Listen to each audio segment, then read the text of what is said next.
अनुग्रहित दिन दान में देने वाले परमेश्वर को सारी महिमा देते हुए मुझे सुनने वाले सभी श्रोताओं को प्रभु यीशु मसीह के अतुल्य नाम में मैं अपना अभिवादन देता हूँ। पहले पत्रस के पहले अध्याय के 24वें और 25वें वाक्यों को पढ़ने के लिए मैं परमेश्वर की शरण में आता हूँ। क्योंकि हर एक प्राणी घास के समान है और उसकी सारी शोभा घास के फूल के समान है।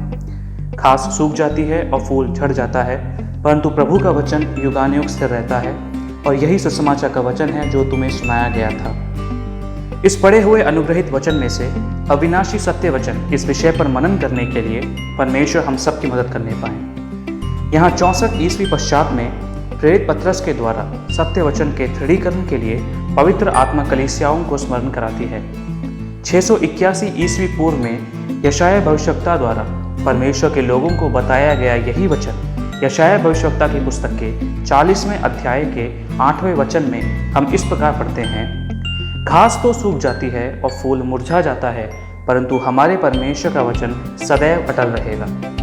तो इस प्रकार यशायाह भविष्यवक्ता के द्वारा प्रकट किए गए वचन का दृढ़ीकरण वापस करीब 745 वर्ष बीतने के बाद में प्रेरित पत्रस के द्वारा पवित्र आत्मा नए नियम की कलीसिया को स्मरण कराती है। साल 2020 में जीने वाले हम इस सच्चाई को अनुभव करने वाले लोग हैं। कितने राजा, सरकारें या अवस्थाएं बदल गई। कई साम्राज्य और विभिन्न मतों ने सत्य वचन को नष्ट करने का प्रयास भी किया, लेकिन फिर भी सब कुछ व्यर्थ हो गया। इन पूरे समयों में बिना नष्ट हुए सभी अवस्थाओं पर जय पाकर सत्य वचन स्थिर खड़ा रहा है। इतना ही नहीं, सत्य वचन में कभी भी किसी प्रकार का बदलाव नहीं होगा, नष्ट नहीं होगा।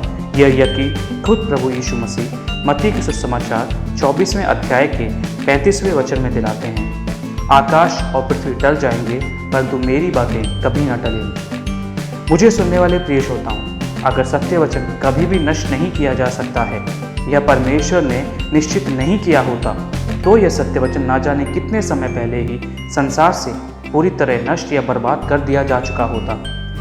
बाइबल में लिखी हुई लेखों में सबसे पहले लिखी समझी जाने वाली अय्यूब की पुस्तक 2000 ईस्वी पूर्व के समयों में लिखी हुई जानी जाती है। ऐसा है तो आज करीब 4000 से भी ज़्यादा साल पुराने कोई भी ग्रंथ हमारे बीच में मौजूद नहीं है। हम में से किसी के पुस्तकालय में भी नहीं है। क्योंकि परमेश्वर अनश्वर है, इसलिए परमेश्वर का वचन भी अनश्वर बनकर स्थिर रहना है।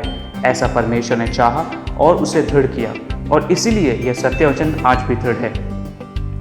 यह सत्य वचन आज भी सिर्फ इसलिए कायम नहीं है क्योंकि इसे अनुभव करने वालों ने इसे संभाल कर रखा ताकि यह हमेशा के लिए बना रहे, बल्कि इस सत्य वचन का अस्तित्व संसार से मिटाने के लिए काफ़ी प्रयत्न कई प्रभावशाली राजाओं, सरकारों के द्वारा किया गया था। ऐसा हम इतिहास में देखते हैं, पढ़ते हैं। उदाहरण के लिए कहा जाए तो तकरीबन 300 ईस्वी पश्चात में डायक्लीशियन चक्रवर्ती राजा के द्वारा अपने रोमी साम्राज्य में यह बड़ी आज्ञा निकाली गई थी कि कलीसिया की इमारतों को तोड़ा जाए और परमेश्वर के वचन को नष्ट किया जाए। किसी भी व्यक्ति के पास में अगर परमेश्वर का वचन पाया जाता है तो उसे नष्ट किया जाए, और यदि ऐसा नहीं किया जाता है तो उस व्यक्ति को भी परमेश्वर के वचन के साथ में आग में नष्ट किया जाए। अनेकों लोगों ने जीवन के भय के कारण परमेश्वर के वचन को त्याग दिया, लेकिन कई लोग ऐसे भी थे जिन्होंने कठिन परीक्षाओं का सामना करते हुए अपने जीवन को भी बलिदान कर दिया और इस सत्य वचन को सुरक्षित रखा।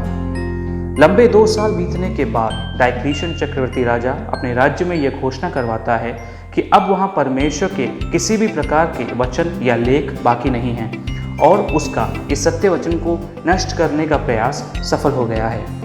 परंतु इतिहास बताता है कि कुछ समय बीतने के बाद डायक्लीशियन चक्रवर्ती राजा के बाद में आने वाला कॉन्स्टेंटीन चक्रवर्ती राजा एक मसीह विश्वासी था। जितना परमेश्वर के वचन को नष्ट किया गया था, उससे कहीं ज़्यादा परमेश्वर के वचन की प्रसिद्धि हुई।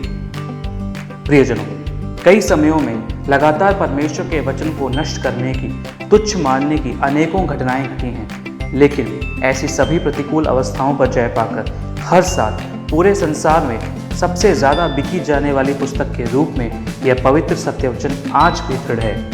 परमेश्वर इसे सुरक्षित रखते हैं। सत्य वचन अविनाशी है और इसे सुरक्षित रखने के लिए अनेकों लोगों ने अपने जीवन को बलिदान किया है।